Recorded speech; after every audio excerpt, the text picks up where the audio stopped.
Alors ce matin, le texte rempli de sagesse qui a été lu est notre base de réflexion. Mais un deuxième élément est celui de la construction. Et je remercie toute l'équipe de la technique d'avoir déjà affiché le nouveau logo de l'Église adventiste. Vous avez dit, mais ça ne change pas grand-chose. Si, en fait, la conférence générale a établi que dorénavant, toutes les présentations doivent être réservées sous ce découpage. 1/5 de l'espace de l'écran est réservé à Dieu. Bon, on verra cet après-midi ce que ça implique au niveau de la charte graphique. En tout cas, c'est ainsi maintenant que les présentations du logo seront faites, toutes ces images. Mais j'aimerais surtout qu'on puisse voir cette belle image, cette fraternité. C'est le thème de la nouvelle mandature. Construisons ensemble. Le président de la fédération, le pasteur Jean-Jacques Chaffograc, ainsi que le secrétaire général, le pasteur Olivier Maire, et moi-même, dès les premiers instants, nous avions voulu impliquer l'Église dans ce beau projet. Non pas qu'il n'y avait pas d'édifice, que tout était à construire, au contraire, mais c'est de consolider ce qui existait déjà et implanter de nouveaux lieux, voire les agrandir. Mais vous avez compris, dans la petite histoire des enfants, ce n'est pas les murs ni les bâtiments qui comptent, c'est les gens qui vivent dans ces bâtiments. Mais il faut les deux, effectivement. Alors, voulions que vous puissiez répondre à cette question toute simple. Ensemble, est-ce que tout est possible? Est-ce que si nous nous mettons les uns avec les autres, nous puissions remplir ce mandat que Dieu a confié à ses disciples, d'aller, de baptiser. Quelque part, si je continue dans ma lancée, lorsqu'on baptise, lorsqu'on proclame l'Évangile, selon l'Évangile de Matthieu, chapitre 28, verset 16 et suivant, on arrive effectivement à implanter des lieux de culte.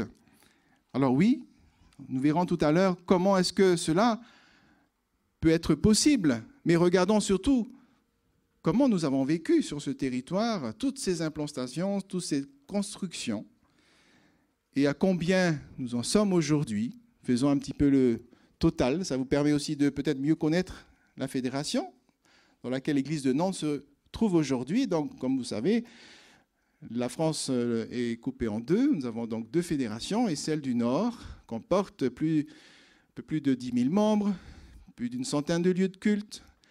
Nous avons aussi une moyenne de 200 baptêmes, gloire à Dieu, pour cette implication. Aussi ces nouvelles personnes qui se joignent à nos communautés, et aussi une richesse culturelle et linguistique sur ce territoire qui est quand même relativement immense. Si vous avez repéré l'église de Nantes, n'est-ce pas? Mais si vous allez un peu plus à l'ouest, là où finit la terre, Finistère, l'église de Brest, et que vous partez jusqu'à l'opposé, à l'est, c'est quasiment 1000 kilomètres avec l'église d'Anglefontaine. Et c'est tout ce territoire qui est la maison de notre église. C'est ici que chaque sabbat, des frères et sœurs se réunissent et louent Dieu. Ce soir, ce sera un moment important. D'ailleurs, c'est la nuit qui va certainement tout changer. Mais tous vont s'impliquer. Ils vont comprendre qu'il y a effectivement une participation personnelle dans ce projet, mais pour que ça change effectivement, il faut que ce changement arrive à une personne à la fois, que nous puissions le vivre pleinement.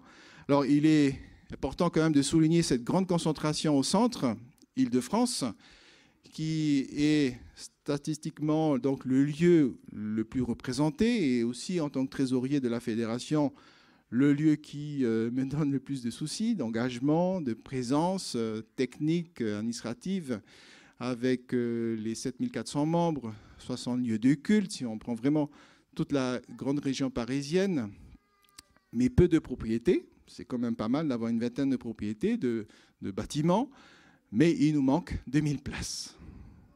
Mais c'est aussi le problème des provinces. Je pense que si je regarde l'église de Nantes il y a 10 ans et celle d'aujourd'hui, elle a bien évolué. Je ne me souvenais pas d'avoir une église aussi remplie quand j'étais venu il y a 10 ans. Et si je fais le tour, je suis à peu près sûr que dans toutes les églises de province, on vit les mêmes croissances, gloire à Dieu, pour une bonne et belle évolution de l'église, mais certainement que vous allez me dire, bon, il faudra peut-être penser à élargir un petit peu les cordes, comme dit le psaume. On doit élargir un petit peu la maison. Mais si nous revenons au début, essayons de comprendre un petit peu comment est-ce que l'Église s'est implantée, a grandi depuis l'origine. J'ai voulu faire d'ailleurs un historique, je vais le faire rapidement, juste pour que chacun sache un petit peu d'où l'on vient. C'est important de savoir d'où on vient, pour savoir qui on est, et ensuite vers où nous allons. N'est-ce pas? Les 3 questions existentielles, souvent on ne sait pas d'où viennent nos premières églises, en Fédération France-Nord, ou moi-même en métropole. Donc, en 1927, des frères et sœurs ont voulu bâtir ce premier temple, inauguré en 1931, juste après la Première Guerre mondiale, Paris-Sud. Et c'est ainsi que le nom de l'Église adventiste a commencé à se répandre dans la grande ville Lumière. Alors, il y avait déjà des communautés, surtout en France-Sud, vers les petites villes, Valence ou d'autres, Nîmes notamment, mais à Paris, c'était effectivement le lieu principal. Nous avions voté le centenaire de la vie administrative de notre fédération. Et donc 2017, c'est effectivement l'occasion pour nous de remercier Dieu pour tout ce chemin parcouru depuis ces années, puisque rapidement après Paris-Sud, il y a eu, dans les années 50, le 2e lieu. Je pense que c'est un cadeau, quand on imagine, à Paris, 13e arrondissement, proche place d'Italie, avoir un lieu, un gros bâtiment, c'était une grâce. C'est certainement inespéré après les périodes difficiles des années 30. Vous imaginez, si vous faites un petit peu l'historique en France, c'était incroyable. Mais en toute modestie, les pionniers de l'époque, ils ont voulu implanter une 2e église. Et d'après vous, ils vont choisir quel quartier? Le plus modeste, le plus simple? Eh bien, ils étaient ambitieux. Hein. Neuilly-sur-Seine, boulevard Bineau. Après la 2e Guerre mondiale, mais ça relève du miracle. Aujourd'hui, acquérir un bâtiment dans cette localisation, c'est inespéré. Je ne veux même pas regarder les agences immobilières. Une construction aujourd'hui, boulevard Bineau, c'est inaccessible. Comment avait-il une telle vision de pouvoir bâtir l'église dans ces lieux? Rien que ça, pour moi, c'est une preuve que Dieu fait des miracles. Le 3e lieu, et vous avez compris, ce sont des symboles historiques, mais aussi qui tracent un petit peu le chemin de notre Église. 3e lieu, vous allez me dire, mais tout aussi modeste, simple. Ah, Versailles, juste en face du château. Dans les années 50, ils ont vu que cette rue du réservoir, d'ailleurs, sous l'église de Versailles, peu de personnes le savent, il y a les sources d'eau. Il y a des catacombes, il y a des caves, et c'est historique, qui servait à alimenter les fontaines d'eau du château de Versailles. Mais aujourd'hui, il y a un réservoir spirituel dans ce lieu. Il y a l'Esprit de Dieu qui nourrit, qui apporte l'eau vive, qui jamais plus nous donnera soif. Et donc ces 3 lieux symboliques me permettent aujourd'hui de louer Dieu pour cette sagesse et cette raison que nos frères et sœurs avaient et de pouvoir hériter aujourd'hui cette expérience. Et c'est ce que dit en quelques mots le sage, Proverbe 24, verset 3 à 4. Je relis dans la version Tob. Avec la sagesse, on peut bâtir une maison. Avec la raison, on la rend solide. Avec l'expérience, on en remplit les chambres de toutes sortes de biens précieux et agréables. Sagesse, raison et expérience. 3 mots-clés qui résument aussi la vision que nous voulions pour ces 4 prochaines années que nous allons vivre ensemble dans cette mandature de la Fédération. Alors, la Fédération a transmis à toutes les églises des brochures. Je ne sais pas si vous l'aviez reçu ici à l'église de Nantes. des petits fascicules, des petits livrets. Pas encore? Si, ça a été distribué. Voilà, donc il y a une vision dans les premières pages. Il y a aussi 4 buts que nous sommes fixés justement pour atteindre ces objectifs, mais surtout pour porter cette vision vers une transmission d'expérience que nous avons reçue de nos pionniers. Nous voulons le préserver, le valoriser, mais surtout le transmettre. Comme le disait Ellen White, elle avait adressé un message spécial à la jeunesse en leur montrant que la vie spirituelle était comparable à une maison. Dieu nous a donné des énergies intellectuelles et morales. Néanmoins, chacun reste à un haut degré l'architecte de son caractère. La construction de l'édifice se poursuit tous les jours. La parole de Dieu nous engage à veiller à la manière dont nous bâtissons, à nous assurer que nous construisons sur le rocher éternel. Le jour vient qui manifestera pleinement la nature de notre ouvrage. C'est maintenant le moment pour chacun de cultiver les facultés reçues de Dieu et de préparer un caractère utile ici-bas et là-haut. C'est le seul lien qui nous lie avec le ciel, notre caractère. C'est le bien le plus précieux que nous allons conserver lorsque nous entrerons dans la maison céleste. Je crois que les enfants l'ont compris tout à l'heure, c'est la natte. Joie, paix, espérance, amour. Tout le reste, c'est important, ça compte.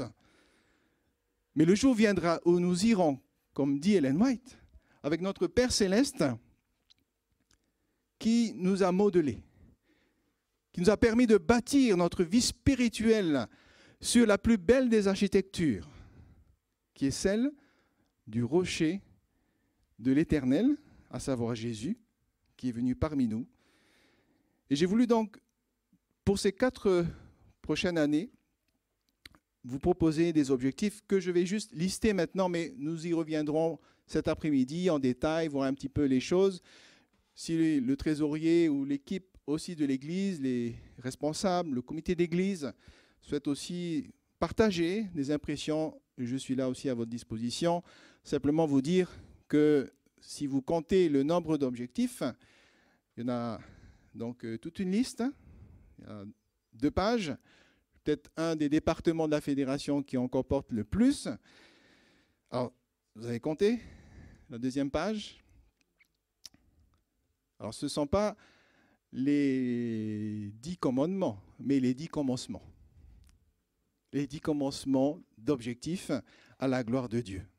Et vous notez qu'il y a des éléments chiffrés pour que nos prévisions ne soient pas juste en l'air, qu'on puisse avoir des éléments d'évaluation aussi pour voir si effectivement l'Église a atteint ses objectifs. Si l'Église de Nantes, par exemple, je crois que l'Église aussi se fixe des objectifs, met en place des plans, voir où nous en sommes aujourd'hui, dans 1 an, dans 4 ans, ben il est important aujourd'hui, on va dire, d'être professionnel. C'est important que nous puissions servir un Dieu, je crois, qui est un Dieu d'ordre, et nous fait donc mettre en ordre ce plan à sa gloire. Et c'est ainsi que j'aimerais que nous puissions porter dorénavant toutes nos richesses. Comme le sage Salomon l'a dit, nous pouvons remplir de plein de choses nos vies. Il y a des trésors, mais attention, que ce ne soit pas la finalité. Que ce qui nous paraît peut-être précieux à nos yeux, ce n'est pas ce qui est le plus précieux aux yeux de Dieu. Ce qui est le plus précieux, c'est la vie. D'ailleurs, on dit toujours, la santé est le plus grand trésor. Donc que cette plante qui pousse un petit peu de façon curieuse soit l'objet de toutes nos attentions. Et je me réjouis que sabbat après sabbat, nous puissions effectivement apporter nos dîmes et nos offrandes pour que cette œuvre qui s'inscrit dans l'histoire, qui continue aujourd'hui, puisse porter des fruits à la gloire de Dieu. Car ça n'a pas toujours été le cas lorsque nous lisons la Bible. Prenons l'exemple de l'Ancien Testament. Comment est-ce que les premiers bâtisseurs ont agi? Essayons de prendre ensemble un exemple. Vous connaissez cette histoire? Même les enfants. J'aurais pu raconter l'histoire de la tour de Babel, je pense qu'ils la connaissent. Qu'est-ce qui s'est passé? Ils étaient des architectes, ils ont voulu bâtir, alors ce n'est pas la Sky Tower de Chicago, mais certainement une tour qui avait la prétention de se lever jusqu'au ciel.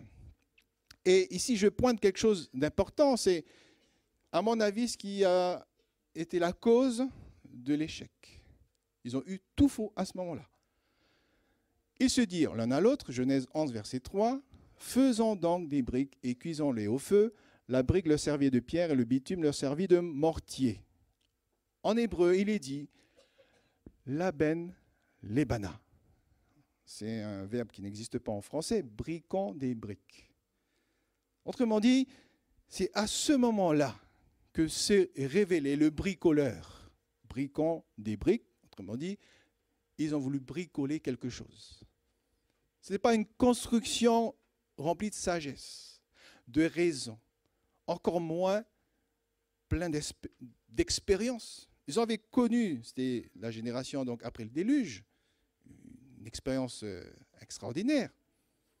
Ils ont certainement eu des souvenirs de ce qui s'est passé, mais ce n'était pas là où Dieu voulait en venir.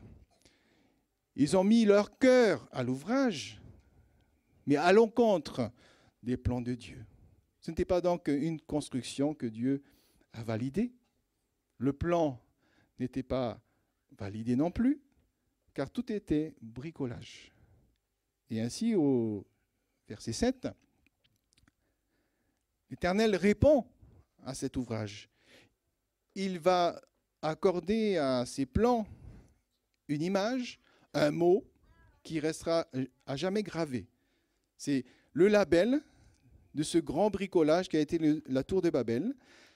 Il dira, descendons et là brouillons leur langue afin qu'ils ne comprennent plus la langue les uns des autres. Et le mot brouillon ou brouillage ou confusion selon les versions, ici c'est la Nouvelle Bible second, pouvant traduire aussi par confondre, de l'hébreu donc Balal, qui a donné Babel, la grande confusion, qui rime avec grand bricolage et grand brouillage. Bricolage donne brouillage. Et donc il faut vaincre tout ce brouillage qui règne. Et est-ce que le brouillage existe encore aujourd'hui? Est-ce qu'il y a des plans qui partent comme ça, un petit peu à l'aveuglette, sur des grands bricoleurs? Alors attention, j'ai rien contre les bricoleurs du dimanche, j'en suis un aussi de temps en temps. Mais là, on est dans le registre spirituel. Bricoleur spirituel veut dire simplement amener dans les plans de Dieu d'autres plans de l'ennemi qui viennent contrecarrer cet édifice. Et il nous faut faire attention car Babel ou Babylone, parce que Babylone est la conséquence de Babel, est le symbole aussi des villes que Dieu ne valide pas à la fin des temps. Le livre d'Apocalypse fait mention à plusieurs reprises de cette Babylone la grande qui doit tomber à la fin des temps. Alors, Genèse chapitre 11, verset 9, va donc garder ce nom. C'est pourquoi on l'a appelé du nom de Babylone, entre parenthèses, et vous l'avez dans la NBS, un brouillage. Car c'est là que le Seigneur brouilla la langue de toute la terre, et c'est là que le Seigneur les dispersa sur toute la terre. C'était une grande confusion. Et Dieu n'a pas permis que ce plan puisse se faire, car ce n'était pas juste le fait d'arrêter cette construction, mais c'était bien plus que cela. C'est la pensée que l'homme pouvait aller au-delà des plans de Dieu, qui était inspirée par le mal. Et lorsque l'Église a passé toute cette génération de l'Ancien Testament avec l'Évangile, Jésus a apporté un autre message. Le message qui est pour moi celui qui va décoder tout ce qui était brouillé jusque-là. Il y avait jusque-là le grand brouillage et maintenant c'est le grand décodage. Jésus va décoder la vie spirituelle de cette Église. Alors, avec les disciples, bien sûr, vous connaissez l'histoire, mais j'aimerais prendre comme grand symbole, comme moment clé. C'est lorsque les disciples ont imploré la puissance de Jésus. À ce moment-là, Jésus était remonté au ciel, il envoie ses disciples et la première Église va naître. Comment cette Église va recevoir cette puissance du ciel? Ils seront réunis, ce ne sera plus dans une tour, ou dans une synagogue, ou dans un temple. Ils seront où, ces familles? Dans la chambre haute. Donc une chambre, dans une maison, dans des foyers, un peu comme nous ce matin. Et c'est à ce moment-là, nous dit l'évangéliste Luc, puisque c'est lui qui a écrit Actes, et c'est au chapitre 2, versets 1 et 4, lorsque arriva le jour de la Pentecôte, ils étaient tous ensemble, en un même lieu, ils furent tous remplis d'Esprit Saint et se mirent à parler en d'autres langues selon ce que l'Esprit leur donnait d'énoncer. Mais c'est des langues qui appartiennent aux cultures, des langues étrangères, pas d'autres formes de langues, pour que ce message soit compris par l'ensemble qui était rassemblé. Et donc, ils reçoivent à ce moment-là une force qui vient décoder tout ce qui pouvait se dire. Puisque chacun était réuni, il y avait de toutes les cultures, vous connaissez bien le contexte qu'on appelle pré-chrétienne, et donc ils viennent là avec un arrière-plan, une culture différente, mais l'Esprit permet justement d'encoder tout cela et puis chacun comprendre l'Évangile. Et c'est là la plus grande puissance, et je ne suis pas étonné qu'au verset 6, acte 2 toujours, au bruit que se produisit, la multitude accourut. Il n'est même plus question de faire des statistiques, tellement il y avait des gens. On ne faisait pas de décompte, c'est une multitude énorme. Et il fut bouleversé parce que chacun les entendait parler dans sa propre langue. Et je pourrais dire qu'à partir de ce moment-là, la malédiction de Babel est tombée pour la période de Jésus. Autrement dit, c'est Babel à l'envers. Si on renverse la tour de Babel, à l'époque, Dieu est venu confondre, puisque c'était la confusion par rapport au plan de Dieu, alors qu'à la Pentecôte, c'est l'encodage. Il n'y a plus de confusion, c'est clair. Chacun comprend dans sa propre langue et chacun est uni dans le plan divin. Et c'est ainsi que l'Église a prospéré et a parcouru non seulement la grande ville de Jérusalem, mais le texte dit qu'ils iront jusqu'aux extrémités de la terre, au verset 8.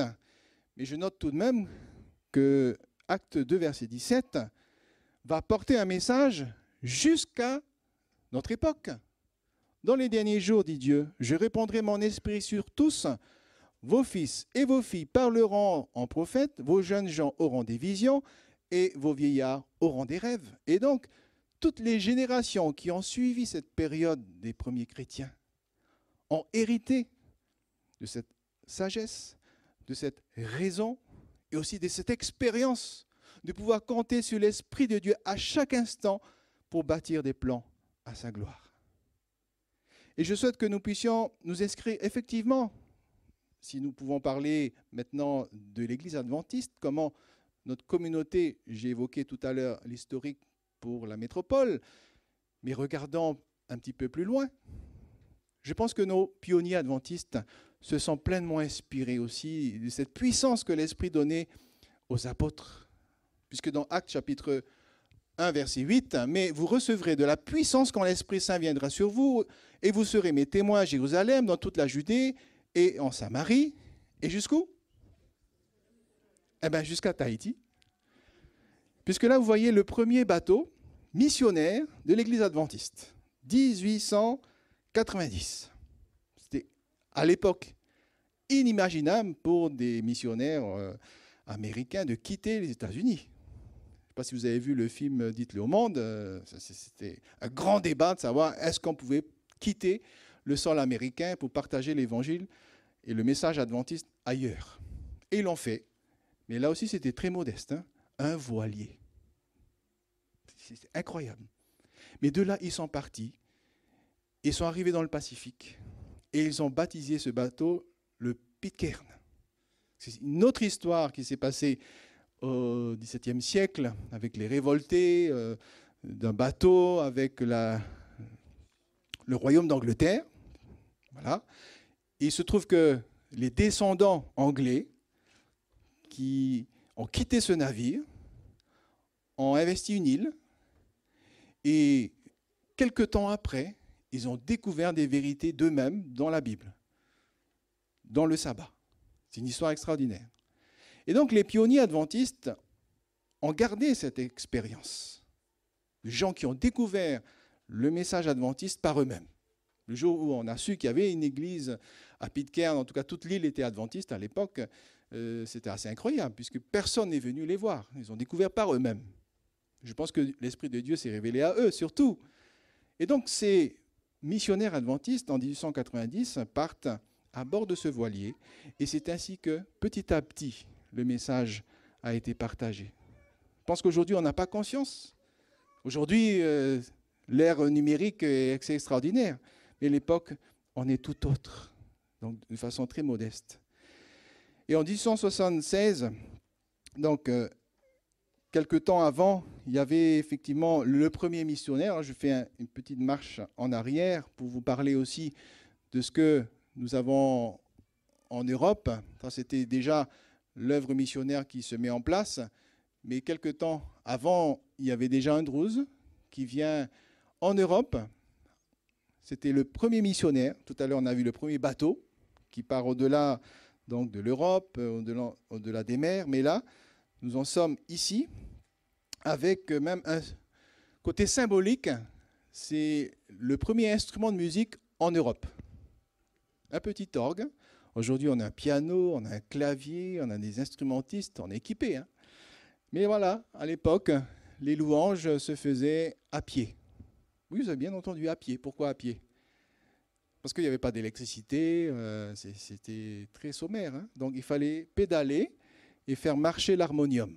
Et c'est ainsi que nos premières églises aussi ont connu la musique, la louange à la gloire de Dieu. Donc, j'ai fait ce côté historique de l'Église, mais j'aimerais m'inscrire et terminer aujourd'hui avec ce qui se passe chez nous, aujourd'hui et pour les prochaines années. Eh bien oui, quand on voit ce qui s'est passé, comme Salomon l'a dit, avec sagesse, raison et expérience, on peut remplir de choses précieuses notre maison. Alors je me dis, oui, tout est possible avec Dieu. Alors, imaginez un groupe de personnes qui se réunissent et qui essayent de bâtir ensemble un projet. Vous voyez ici une image qui est restée aussi dans l'historique de notre fédération lorsque nous sommes réunis dans un lieu et il y a eu le défi de réaliser ensemble une croix humaine.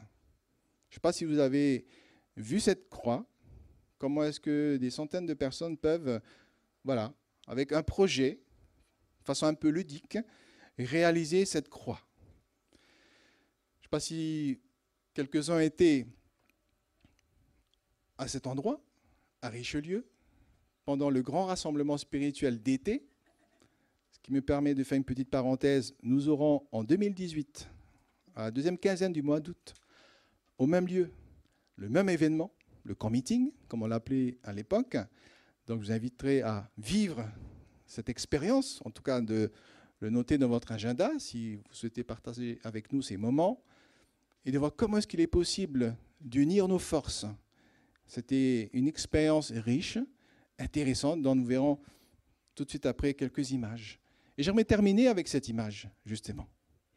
Car dans cette image, il y a des grands, des petits, de toutes les cultures, je dirais même de toute manière de vivre sa foi, sa religion. Peut-être qu'il est un petit peu pas très reconnaissable là, mais si vous avez de bons yeux, vous allez voir un homme au chapeau là. Et de voir comment est-ce que Dieu est capable de se révéler à toutes ces familles et de vivre quelque chose d'extraordinaire. Et ensuite de pouvoir le dire, oui, j'ai vécu une expérience avec Dieu. J'étais là tout seul, j'avais peut-être pas envie de faire ça. C'était simple, à la fois compliqué, il fallait se mettre en ordre, il fallait reconstituer des choses, mais voilà, on y est arrivé. Les plus petits même ont joué le jeu. Donc quelque part, je suis venu avec un minimum, mais Dieu a fait le reste. Il m'a donné son maximum. Et le maximum, c'est le message qui est transmis au travers de cette expérience. Et je souhaite que pour l'Église de Nantes, le message adventiste soit aussi le maximum que Dieu est capable de donner dans cette région. C'est un message d'amour, c'est un message de vérité, de justice. On l'a étudié durant la semaine pour la foi. Et on voit combien il est important de se rappeler aussi des événements historiques, puisque nous fêtons cette année le 500e de la Réforme protestante, de voir comment Luther aussi a voulu combattre ce manque de sagesse qu'avaient certains chrétiens à l'époque.